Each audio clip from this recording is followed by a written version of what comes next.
जौनपुर के मछली शहर लोकसभा सीट पहुंचे भाजपा के वरिष्ठ नेता व प्रदेश के मुख्यमंत्री योगी आदित्यनाथ ने कहा कि समाजवादी पार्टी की रैलियों में आए दिन भगदड़ और मारपीट की घटनाएं अराजकता की पहचान बन गई है। 2017 से पहले प्रदेश में गुंडाराज था। उन्होंने कहा कि प्रदेश की माफिया की मौत पर आंसू बहते हैं। समाजवादी पार्टी के नेता कांग्रेस और टीएमसी पर हमला बोलते हुए प्रदेश के मुख्यमंत्री ने कहा कि 4 जून के बाद इंडिया गठबंधन के दावे खत्म हो जाएंगे। बताया कि देश में एक ही स्वर है, फिर एक बार मोदी सरकार अब की पार 400 पार या सुनते ही समाजवादी पार्टी को चक्कर आने लगता है। यह क्षेत्रीय पार्टी 60-62 सीटों पर ये चुनाव लड़ रही है। उन्होंने कहा कि जब सपा व कांग्रेस के लोग सत्ता के कोसों दूर हैं, तब भी अपने नेता का सम्मान नहीं कर पा रहे हैं। समाजवादी पार्टी में अभी रोज भगदड़, मारपीट, अराजकता व नूरा कुश्ती दिख रही है। जब यह सत्ता में रहे होंगे तो कैसे उत्तर प्रदेश की जनता का खून चूसकर शोषण किया होगा, यह किसी से छिपा नहीं है। जनसभा में उन्होंने कहा कि एक तरफ राम भक्त है जो राम के लिए सर्वस्व न्यौछावर करते हुए भारत को ताकतवर बनाना चाहते हैं, दूसरी तरफ रामद्रोही राम के साथ ही भारत का विरोध कर रहे हैं। यह कहते हैं कि पाकिस्तान को धमकी मत दीजिए, उसके पास एटम बम है। दाने दाने के लिए मोहताज पाकिस्तान की धमकी भारत जैसे उस बड़े देश को देते हैं जो सबसे बड़ी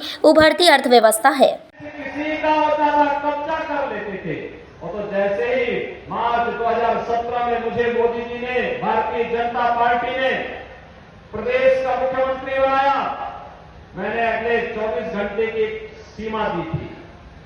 मैंने कहा 24 घंटे में हमें कब्जे अगर नहीं हटे तो फिर बाप दादों की संपत्ति से भी उन्हें वंचित रहना पड़ेगा। और आपने देखा होगा अगले 24 घंटे के अंदर सपा के संख्या के सारे कब्जे हट गए। आपने देखा होगा अब तो ये समाजवादी पार्टी चुनाव लड़ने लायक नहीं। कल देख रहे होंगे कैसे धीमा कुश्ती हो रही थी इन लोगों में मंच पर आपस में।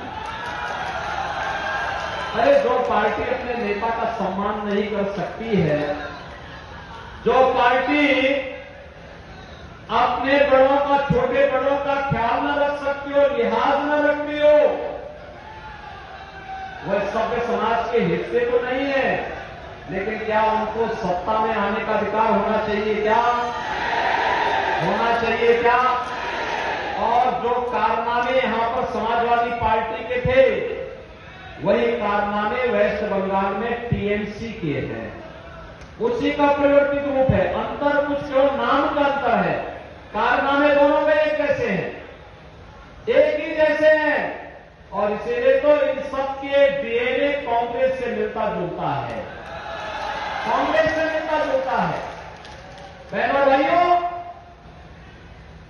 ये लोग कहते हैं कैसे आएगा 400 सीट, तो जनता जवाब दे देती है। और जनता का जवाब बड़ा जोरदार होता है। जनता क्या कहती है?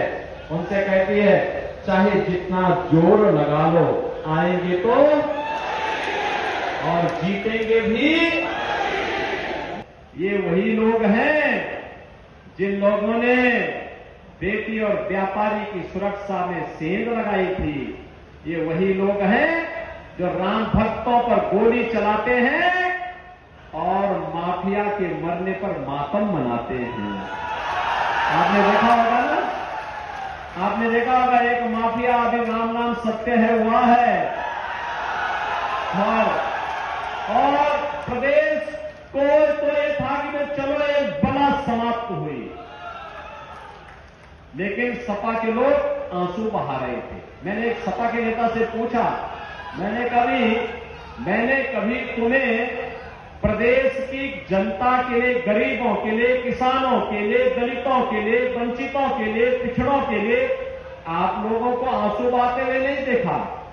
आखिर ये सब क्या कारनामा है? कहा साहब यही तो हमारे कारण थे जिनके कारण हम वसूली करते थे। तो वसूली के सारे अड्डे आप एक एक करके ध्वस्त हमारे कर देंगे तो हम लोग तो पाकिस्तान की तरह भीख मांगते हुए दिखाई देंगे। मैंने कहा देखो, तुम्हें कोई भीख भी नहीं देने वाला है, क्योंकि तुम्हारे कारनामे ऐसे हैं जिस घर में जाओगे तो कोई बहन और कोई बेटी, कोई माता वहां जूता और चप्पल लेकर के दौड़ाएगी, क्योंकि तुम्हारे कारनामे ऐसे रहे हैं। कोई तुम पर विश्वास नहीं करने वाला है। इन्होंने उत्तर प्रदेश के सामने पहचान का संकट खड़ा किया था। उत्तर प्रदेश का हमारा नौजवान भदोही का हो या मछली शहर का, आजमगढ़ का हो या गाजीपुर जब यहाँ से बाहर जाता था तो पहचान का संकट ये माफिया इनके सामने खड़ा कर देते थे। लोग कहते थे उत्तर प्रदेश से, अरे बाप रे बाप, जहां से माफिया है, लगता है तुम भी उसी माफिया से जुड़े हुए, कमरा नहीं देंगे, यही बोलते थे। वीपी न्यूज, खबर सिर्फ सच की।